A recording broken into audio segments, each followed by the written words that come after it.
Welcome to ABC campus. आज हम business law में आईकैप का एक आटम 2018 का क्वेश्चन कर रहे हैं जो कि 4 मार्क्स का क्वेश्चन है। Mughal and Daud are trading in rice. Daud entered into contract with Mughal for the purchase of 50 tons of rice, जिसमें दाऊद ने यानी परचेज करने, मुगल ने सेल करने हैं।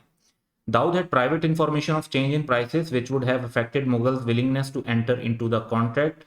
दाऊद के पास अब कुछ ऐसी इंफॉर्मेशन है कि प्राइसेस ऐसे चेंज हो जानी है जो कि अगर मुगल को पता होती तो शायद वो कॉन्ट्रैक्ट में एंटर होता या ना होता। When Mughal through his own resources came to know about the prices, he accused Daud of fraud and repudiated the contract। तो फ्रॉड का इल्ज़ाम लगाया और कॉन्ट्रैक्ट को कैंसिल कर दिया। Under the provision of Contract Act 1872, explain whether Mughal is justified in repudiating the contract। So basically direct conclusion अगर अब हम यहाँ पर बात करें तो ही इज नॉट जस्टिफाइड, और इसको अब आंसर में रिफ्लेक्ट करते हैं कि कैसे करेंगे। तो सबसे पहली बात तो ये है कि जब लॉ की बात करें तो यहाँ पे अगर हम नोटिस करें तो दाऊद के पास प्राइवेट इंफॉर्मेशन थी लेकिन उसने नहीं बताई। तो सिचुएशन जो अराइज होती है लॉ में वो होती है कि क्या साइलेंस फ्रॉड कंसीडर होगा।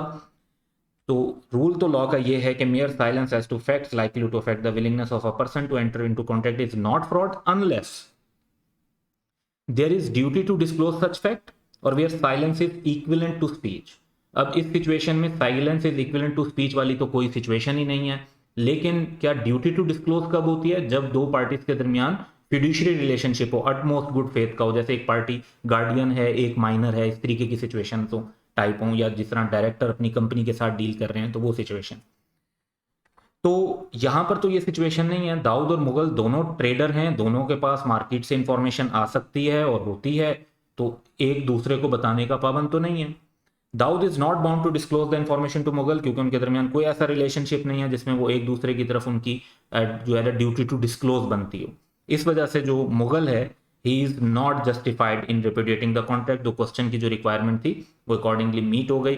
वंस अगेन ज़रूरी नहीं है कि आप जो जिस तरह से हमने यहाँ पे हेडिंग समझाने के लिए लिखी लॉ एनालिसिस और कंक्लूजन, आप ये हेडिंग यूज़ करें। आप ये हेडिंग बेशक यूज़ ना करें, लेकिन आपके आंसर में ये 3 पर्सपेक्टिव के लॉ की रिक्वायरमेंट क्या है, आपका उस केस पर एनालिसिस क्या है, और फिर कंक्लूजन की तरफ जाएं। तो ये 3 पर्सपेक्टिव आपके आंसर में रिफ्लेक्ट ज़रूर होने चाहिए, चाहे हेडिंग के साथ करें या उसके बगैर करें। So that's all for today. Have a good day.